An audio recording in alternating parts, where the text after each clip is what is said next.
I still remember the smell of rain-soaked asphalt that afternoon in 1992.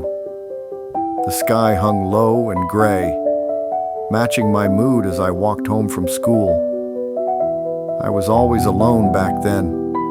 The quiet one, the bookworm, the one who kept to himself.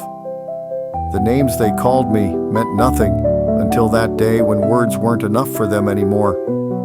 Marcus and his gang found me in the parking lot. The beating was brutal. Fists, boots, and finally, the searing agony of a steel pipe. I survived, but the damage was permanent. The doctors explained in hushed voices that I would never have control over my bowels again. Every day since then, I've worn diapers to catch my poop, a constant reminder of what was taken from me. I couldn't even control when I had to poop anymore. It just happened, leaving me in dirty diapers until I could change them. For 33 years, I lived with that humiliation. I'm 51 now, and 2025 brought news that changed everything. Marcus had died alone in a motel room, his body ravaged by years of drug abuse. I tracked his family's social media posts about funeral arrangements obsessively, memorizing every detail about his cremation. Breaking into the crematorium was almost too easy. His ashes sat in a sterile jar with his name printed neatly on the label. My hands trembled as I carried my enemy home, anticipation building with each step. In my dimly lit living room, I opened the jar and stared at the gray powder that had once been Marcus. I lifted the jar to my lips and poured half the ashes into my mouth.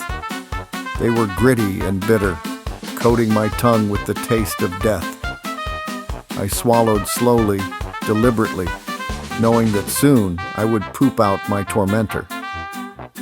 The rest of the ashes I carefully poured into my diaper, spreading them evenly across the padding that caught my poop every day. For the next several days I wore that same diaper, letting my poop mix with his remains.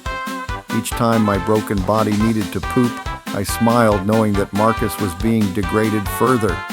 He was mixing with my poop, becoming one with my waste, experiencing the humiliation he'd forced me to live with all these years. I could feel him dissolving as I pooped, breaking down, becoming one with my filth. When I finally removed the diaper, I emptied all the poop into a large glass jar. Day after day, I repeated this process, wearing a diaper filled with his ashes, pooping out my enemy, then adding the poop to my growing collection. After a week of pooping him out, it was done. The jar on my fireplace mantel is full now, a mixture of my poop and my enemy's remains. Sometimes I sit in my armchair and stare at it for hours, admiring my work.